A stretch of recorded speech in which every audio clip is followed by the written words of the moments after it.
تو آج ہم بات کر رہے ہیں مصنوعی ذہانت یعنی اے آئی کی۔ ہمارے پاس نا آئی ٹی اسکالر اکیڈمی کی ایک تعارفی تحریر ہے۔ یہ خاص طور پر ان لوگوں کے لیے لکھی گئی ہے جو اس موضوع سے نئے نئے واقف ہو رہے ہیں۔ مقصد ہے کہ اے آئی کی بنیادی باتیں سمجھ میں آئیں۔ چلیں ایک منظر سوچتے ہیں، راول پنڈی کا راجہ بازار۔ تصور کریں رات کا وقت ہے اور ایک خودکار رکشہ آپ کے فون پر آپ کو لینے آ جاتا ہے، اور مزے کی بات وہ آپ سے بات بھی کرتا ہے۔ یہ کوئی سائنس فکشن نہیں لگ رہا؟ کیا یہ واقعی ہو رہا ہے؟ جی بالکل۔ آسان الفاظ میں اگر کہیں تو اے آئی جو ہے نا، وہ مشینوں کو صلاحیت دیتی ہے کہ وہ انسانوں کی طرح سوچیں، سیکھیں اور فیصلے کریں۔ یہ ٹیکنالوجی کی ایک آپ کہہ لیں جدید شکل ہے جو ہماری دنیا بدل رہی ہے۔ تو آئیے اس تحریر کی مدد سے تھوڑا گہرائی میں جاتے ہیں، دیکھتے ہیں یہ ٹیکنالوجی کام کیسے کرتی ہے اور اس کے اثرات کیا ہو سکتے ہیں۔ تحریر میں لاہور کی میر کے سویٹس کی مثال دی گئی ہے۔ وہاں ایک سمارٹ کیفے باکس ہے، وہ آواز سے آرڈر سمجھتا ہے اور خود ہی مٹھائی گرم کرنے کا سگنل دیتا ہے۔ یہ کیسے ممکن ہوتا ہے؟ اس کے پیچھے کیا چل رہا ہے؟ دیکھیں، اس کے پیچھے نا بنیادی طور پر 3 چیزیں ہیں۔ پہلا تو ہے ڈیٹا، مطلب معلومات کا ایک بہت بڑا ذخیرہ۔ جیسے جیز کیش یا ایزی پیسہ کو دیکھ لیں، وہ فراڈ روکنے کے لیے لاکھوں ٹرانزیکشنز کا تجزیہ کرتے ہیں نا۔ اسی طرح اے آئی سسٹم بھی بہت سارے ڈیٹا سے سیکھتے ہیں۔ جتنا زیادہ ڈیٹا اتنا بہتر اے آئی۔ اچھا، تو ڈیٹا وہ ایندھن ہے جس پہ اے آئی چلتی ہے۔ صحیح۔ اور دوسرا ستون کیا؟ دوسرا ستون ہے سیکھنا، مشین لرننگ جسے کہتے ہیں۔ جیسے کوئی انسان، آپ سمجھیں سیالکوٹ میں کوئی کاریگر ہے، وہ تجربے سے یا ٹریننگ سے آٹو کیڈ سیکھتا ہے۔ اسی طرح مشینیں بھی وہ ڈیٹا میں پیٹرن پہچانتی ہیں اور سیکھتی ہیں۔ لاکھوں تصاویر دیکھ کر وہ جان لیتی ہیں کہ بلی کیسی دکھتی ہے، یا لاکھوں جملے پڑھ کر زبان سمجھنے لگتی ہیں۔ یہ ایک مسلسل بہتری کا عمل ہے۔ یعنی یہ سسٹم وقت کے ساتھ خود کو بہتر بناتے جاتے ہیں۔ واہ! اور تیسرا ستون؟ تیسرا ہے فیصلے کرنا، مطلب ڈیٹا اور سیکھنے کی بنیاد پر اے آئی کسی نتیجے پر پہنچتا ہے یا کوئی ایکشن لیتا ہے۔ جیسے تحریر میں خیبر پختونخوا کے کسانوں کی مثال ہے، وہاں اے آئی والا ڈرون ہے، وہ فصل کو دیکھ کر بتاتا ہے کہ پانی کب دینا ہے اور کتنا دینا ہے۔ یہ کوئی اندازہ نہیں، یہ ڈیٹا پر مبنی فیصلہ ہے۔ یہ تو بہت بہت متاثر کن صلاحیتیں ہیں۔ لیکن تحریر میں ایک کشمکش کے پہلو کا بھی ذکر ہے، یعنی اس ٹیکنالوجی کے ساتھ کچھ چیلنجز بھی جڑے ہیں۔ وہ کیا ہیں؟ جی، آپ نے درست فرمایا، چند اہم خدشات ہیں۔ پہلا تو ہے رازداری کا مسئلہ، پرائیویسی۔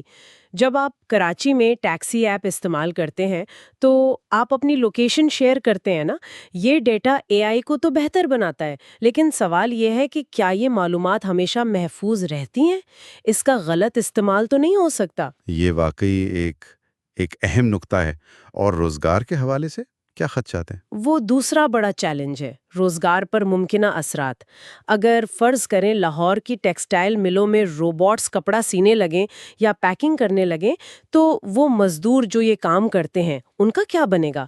ٹیکنالوجی ترقی تو لاتی ہے، ظاہر ہے، لیکن اس کے سماجی اثرات پر غور کرنا بہت ضروری ہے۔ اور ایک اور چیلنج کا ذکر تھا کہ وہ غلط سیکھ لیتی ہے۔ تو سادہ مثال ہے کہ کوئلے اور گرم مٹکے میں فرق نہ کر پائے تو مسئلہ ہو سکتا ہے، لیکن اصل دنیا میں یہ زیادہ پیچیدہ ہو سکتا ہے، جیسے نوکری دینے میں یا قرض دینے کے فیصلوں میں غیر ارادی طور پر امتیاز ہو سکتا ہے۔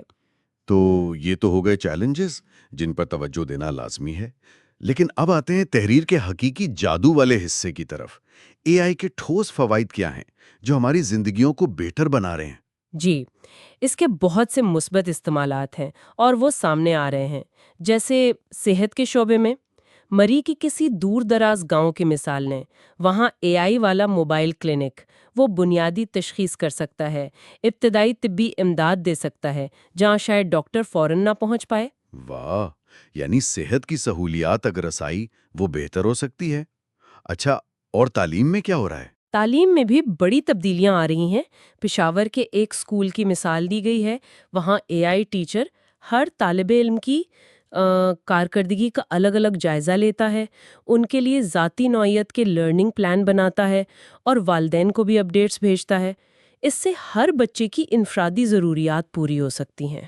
اور کھیلوں میں بھی کراچی میں کرکٹ کوچنگ والا سسٹم، اس کا بھی ذکر ہے۔ صحیح کہا، کراچی میں اے آئی سسٹم کھلاڑیوں کی تکنیک کا تجزیہ کر رہا ہے، جیسے بیٹسمین کے شاٹس ہیں یا بولر کی گیند، اس کا بالکل تفصیلی تجزیہ کر کے کوچز کو معلومات دیتا ہے۔ اس سے کھلاڑیوں کی کارکردگی بہتر بنانے میں مدد مل رہی ہے۔ سمجھ گیا۔ تو مجموعی طور پر یہ تحریر اے آئی کو ایک طاقتور لیکن دو دھاری تلوار کے طور پر پیش کرتی ہے۔ بالکل، خلاصہ یہی ہے کہ اے آئی ایک غیر معمولی صلاحیت رکھنے والی ٹیکنالوجی ہے جو زندگی کے ہر شعبے میں انقلاب لا رہی ہے۔ یہ نئے امکانات کھول رہی ہے، لیکن ساتھ ہی ہمیں چیلنجز کا بھی سامنا ہے۔ رازداری، روزگار، ممکنہ غلطیاں، ان سب سے نپٹنے کے لیے تیار رہنا ہوگا۔ اور شاید سب سے اہم بات یہ ہے کہ اسے صرف ایک مشین نہ سمجھا جائے، بلکہ ایک نیا عنصر، ایک نیا جادو، جیسے تحریر میں کہا گیا ہے۔ اس کی صلاحیتوں اور اس کی حدود کو سمجھ کر ہی ہم اس سے صحیح معنوں میں فائدہ اٹھا سکتے ہیں اور نقصانات سے بچ سکتے ہیں۔ اور دیکھیں، اس سمجھ بوجھ کے سفر کو آگے بڑھانے کے لیے تحریر ایک دلچسپ سوال پر ختم ہوتی ہے۔ انسان اور مشین کا اسکول روم، یعنی انسان کیسے سیکھتا ہے اور مشینیں اس انسانی عمل کی نقل کیسے کرتی ہیں؟ کیا مشین کبھی انسان کی طرح سمجھ بھی پائے گی؟ یہ ایک سوال ہے جو ہمیں مزید سوچنے پر مجبور کرتا ہے۔ یہ معلومات ہمیں آئی ٹی اسکالر اکیڈمی پانو عقل کی جانب سے فراہم کی گئی ہیں، اور اس کے مصنف امان اللہ سومرو ہیں۔